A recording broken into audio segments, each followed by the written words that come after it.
take a while. This weekend I had the opportunity to introduce my parents to the wonders of internet radio.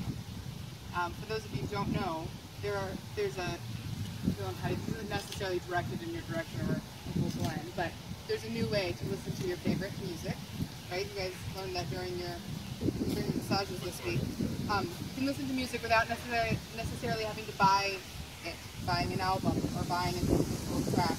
If you don't mind the occasional commercial interruption, you can make customized stations for free. I love my summer hits of the 90s, Motown, and instrumental hymns stations, but the station that I most often land on is 70s folk. Honestly, it might as well be called Paul and Sally's Romance Soundtrack. Is that what you were thinking when you were getting your massages? I wrote this before that happened, so this is really good confirmation that I was right.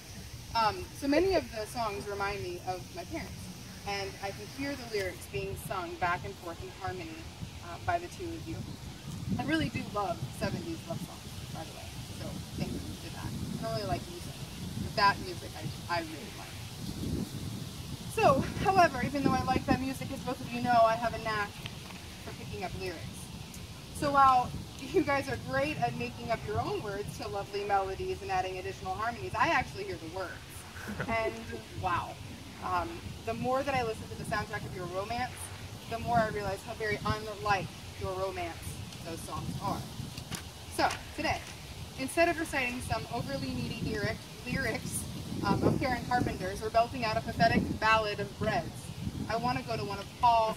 Well, they're kind of, they're really sad. It's a picture page of thousands. Oh dear.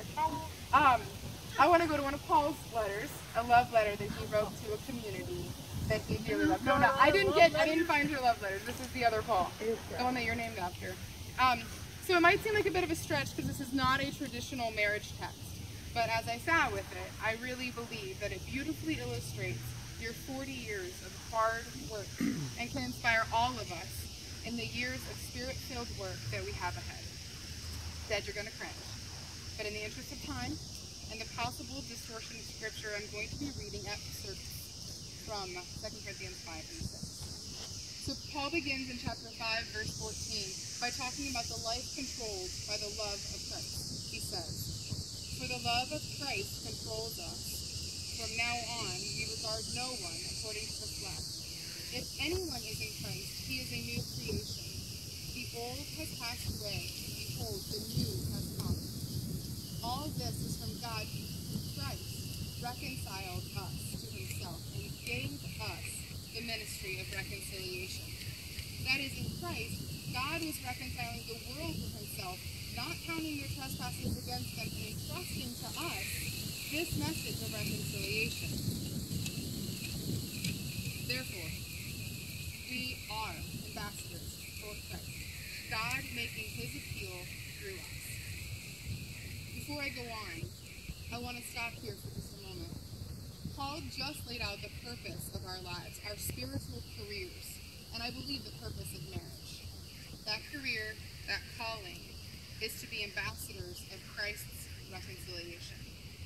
While I'm not married, I believe that marriage has been given as a central tool of this job that we've all been entrusted with through Christ.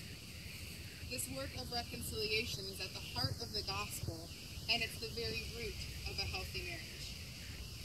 So, here we are, on the very spot where we first spotted each other.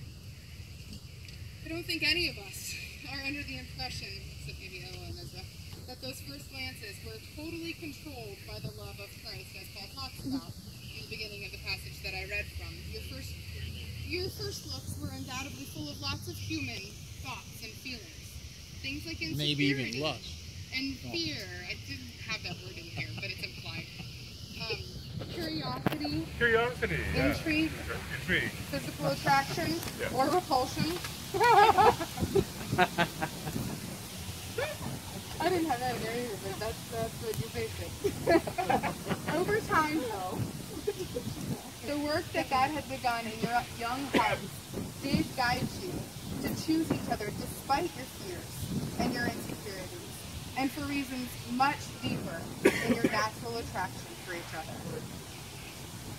In the days, in the weeks, in the months, in the years after that first moment, God led you to seriously and prayerfully consider and then choose to say yes to a lifelong commitment to each other. It's always good when your audience agrees with what you're speaking on. Phew.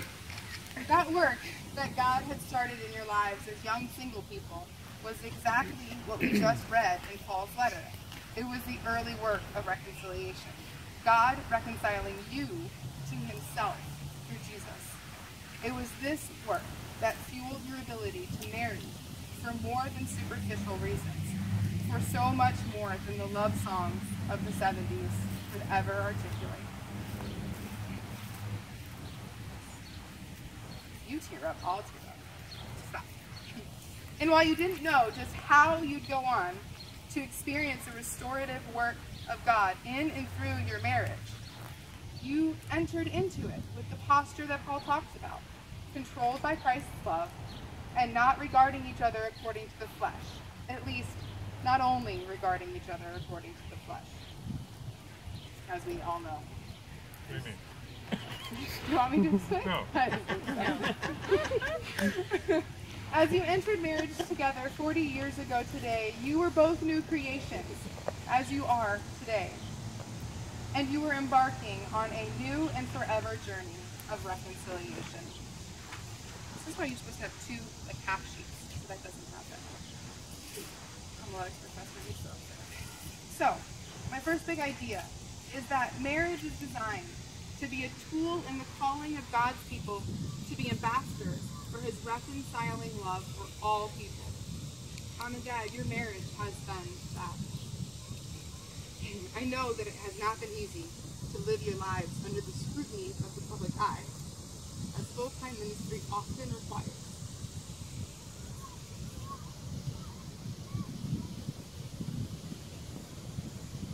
I know that there have been many times that you wanted to run away and cover up, protecting each other and your children from the pain of ministry. But know this, God has used your very public and private lives as a key ingredient in drawing people into the gospel.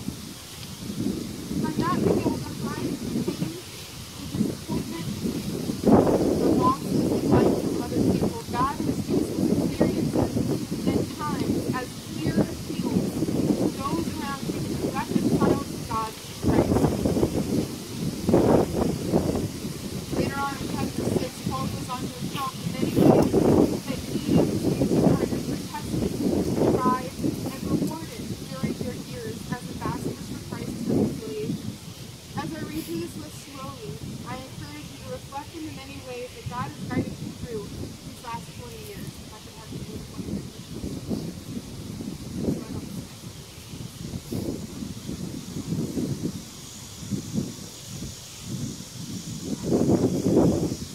As servants of God, we commend ourselves in every way by great endurance in afflictions, hardships, calamities, beatings, imprisonments, riots, labors, sleepless nights, hunger, by purity, knowledge, patience, kindness, the Holy Spirit, genuine love, by truthful speech, and in the power of God. With the weapons of righteousness for the right hand and for the left, through honor and dishonor, through slander and praise. We were treated as impostors and yet are true, as unknown and yet well known, as dying and behold we live, as punished and yet not killed, as sorrowful yet always rejoicing, as poor yet making many rich, as having nothing yet possessing everything. I want to conclude my thoughts by sharing one last word from Paul. Right between the two passages that I read, Paul says this: Working together with him, then, we appeal to you not to receive the grace of God in vain. For he, this is now a quote from God to the children of Israel, says, "In a favorable time I listened to you, and in a day of salvation I have helped you." And Paul says, "Behold, now is the favorable time. Behold, now is the day of salvation." I can't stand here and only celebrate the last 40 years with you all. While we are all gathered to honor this mile marker, please hear this. We're not done. It's not over. There is still work to be done. Children?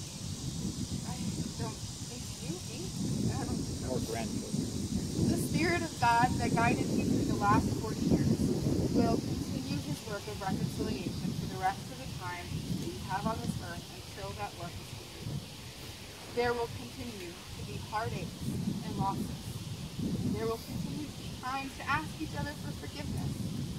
There will be many more opportunities to heal past hurts as you continue to grow in grace in the years to come. So, Mom and Dad, we celebrate this amazing journey of the last 40 years with you today, but we also all join with you in answering Paul's appeal to not receive the grace of God in vain. Now is always the favorable time, and today is always the day of salvation. So may God fill you both with the courage and humility to continue to submit to each other and to Christ in this next leg of the journey. And may many, many more people be drawn into the reconciling power of the gospel through your lives and ministry. Amen. So now, we would all be delighted if you would sing a song that very much reflects. Should we stand?